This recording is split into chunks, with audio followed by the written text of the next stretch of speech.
जो नए कार्य की शुरुआत की, बहुत सारे नए परियोजनाओं की नींव रखी, उसको हम लोग आगे बढ़ाने का कार्य उनके मार्गदर्शन में निरंतर कर रहे हैं और उसमें इनका भरपूर सहयोग हमेशा हम लोगों को मिलता रहता है। महोदय, आपका इस अवसर पर हार्दिक स्वागत करते हुए मुझे अपार हर्ष हो रहा है। साथ ही साथ मैं स्वागत करना चाहता हूं अपने उप महानिदेशक फसल विज्ञान डॉक्टर टी.आर. शर्मा का, जिनका भी संस्थान के साथ बहुत गहरा नाता है।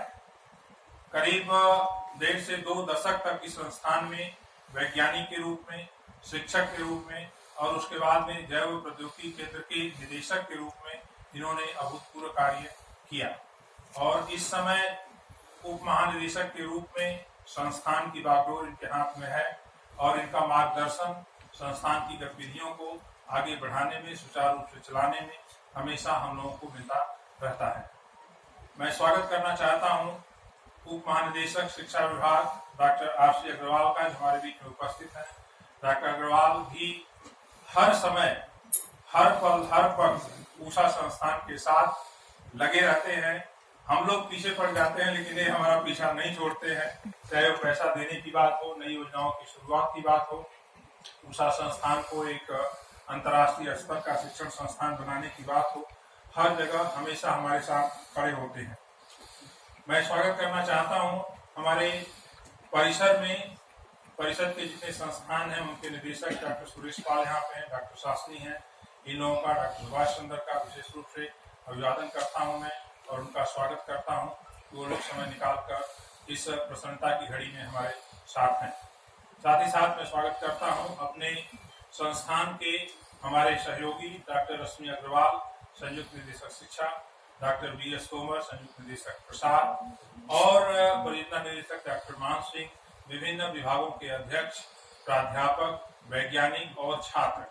क्योंकि कोविड गाइडलाइंस के हिसाब से किसी भी इंक्लोजर के अंदर 100 से अधिक लोग इकट्ठा नहीं हो सकते थे, इसके चलते और आजकल ये परंपरा हो गई है, हम लोग सारा कार्यक्रम लाइव कर रहे हैं वेबकास्ट के माध्यम से, IRI के साइट पे, यूट्यूब के माध्यम से। और हमारे जितने छात्र हैं, संस्थान के पूर्व निदेशक, व्यक्तिगत रूप से मैंने उन लोगों से बात की है, doctor H.S. Gupta, doctor R.B. Singh, doctor Panjab Singh, ये लोग भी हमारे साथ यूट्यूब के माध्यम से जुड़े हुए हैं। मैं सभी लोगों का हार्दिक अभिनंदन करता हूँ, सभी छात्रों का हार्दिक अभिनंदन करता हूँ इस अवसर पर। हमारे बीच में पद्मश्री से सम्मानित किसान सुल्तान सिंह जी, पवन सिंह चौहान जी, भारत भूषण त्यागी जी हैं और इसके साथ साथ प्रगतिशील किसान में हमारे साथ सत्यवान जी हैं, प्रीतम जी हैं और खेमाराम जी हैं। ये लोग अपने विचार संक्षिप्त में हमारे सामने रखेंगे कि उनकी अपेक्षा भारतीय कृषि अनुसंधान परिषद से और भारतीय कृषि अनुसंधान संस्थान से क्या है, किस प्रकार से वो किसानों की समस्याओं का समाधान करके उनको आगे बढ़ाने में हम अपनी महत्वपूर्ण भूमिका निभा सकते हैं। हमारे साथ एक और किसान जो अब अपने 80वें साल में प्रवेश करने वाले हैं, त्रिभुवन सिंह जी हैं, जो कि सुरेरा गांव है नजफगढ़ का, वहां से आए हुए हैं और पिछली बार में जब नजफगढ़ गया था तो उनसे चर्चा हुई, उनसे बातचीत हुई, फिर उन्होंने अपना सारा अनुभव साझा किया किस प्रकार से डॉक्टर स्वामीनाथन के साथ 1960 के दशक में, 67-68 में जब लर्मा रोहो सनोरा 64 आई ही थी, उस समय इनकी उम्र मुश्किल से 20-22 साल की थी और किस प्रकार से उन प्रदर्शनों में इन्होंने बढ़ चढ़ करके हिस्सा लिया। तो इनको भी मैंने इनसे रिक्वेस्ट किया कि आप आइए और इस स्थापना दिवस के कार्यक्रम में हमारे साथ जुड़िए। आप आए हैं, मैं आपका बहुत बहुत स्वागत करता हूँ। साथ ही साथ हमारे साथ कई व्यवसायी बीज उद्योग से जो जुड़े हुए हैं। हम लोग एक नई किस्म है ऊषा बासमती 1692 जो पिछले वर्ष विमोचित की गई थी और उसका अनुबंध करने के लिए करीब 11 निजी क्षेत्र की कंपनियां हमारे साथ आज शामिल हुई हैं, तो अनुबंध भी करेंगे, मैं उनका भी स्वागत करता हूं। और इसके साथ ही साथ जितने स्कूली बच्चे हैं जिन्होंने पिछले एक हफ्ते से अलग अलग कार्यक्रमों में भाग लेकर के, और चाहे वो पेंटिंग का कंपटीशन हो, चाहे वो वाद विवाद प्रतियोगिता हो, निबंध प्रतियोगिता हो, इसमें इन्होंने बहुत अच्छी भूमिका निभाई है और इनके प्रदर्शन का नमूना बाहर लगाया गया था, आप लोगों ने देखा होगा, जो अपने आप में वो तस्वीरें जो है बहुत कुछ बोलती हैं और विशेष रूप से आज के जो फाउंडेशन डे लेक्चर का थीम है उससे संबंधित कुछ ऐसी तस्वीरें हैं जो दिल को छू जाती हैं। मैं एक बार पुनः आप सभी लोगों का, जितने लोग वर्चुअल माध्यम से या इस सभागार में उपस्थित कार्यक्रम से जुड़े हुए हैं, पुनः एक बार स्वागत करता हूँ।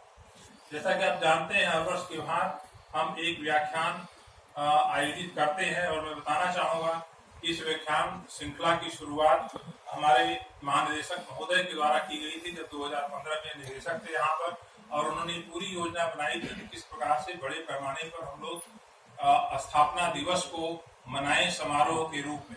और 2016 में अप्रैल में पहली बार स्थापना दिवस बड़े पैमाने पर समारोह के रूप में मनाया गया। उसमें आप महानिदेशक होकर के चले गए थे, लेकिन उनके देख रेख में बहुत बड़े स्तर पर कार्यक्रम आयोजित किया गया था। डॉक्टर स्वामीनाथन उसमें आए थे, पहला व्याख्यान उन्होंने दिया था, और उसके बाद से फिर डॉक्टर पंजाब सिंह, डॉक्टर प्रोडा, डॉक्टर शेखर मांडे।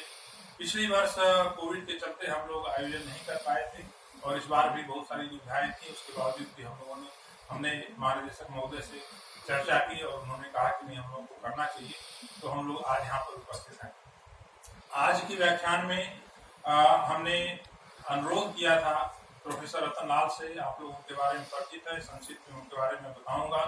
और चूंकि अमेरिका में और यहाँ में समय का अंतर बहुत ज्यादा है, करीब 10.5 घंटे का, तो उनके लिए उतना सुविधाजनक नहीं था कि लाइव आकर के हमको संबोधित कर पाते। इसलिए उन्होंने अपना प्री रिकॉर्डेड लेक्चर दिया है, और बहुत ही अच्छा है, क्योंकि हमने उसको सुना है शुरू से लेकर अंत तक, और मुझे पूरी उम्मीद है कि आप लोग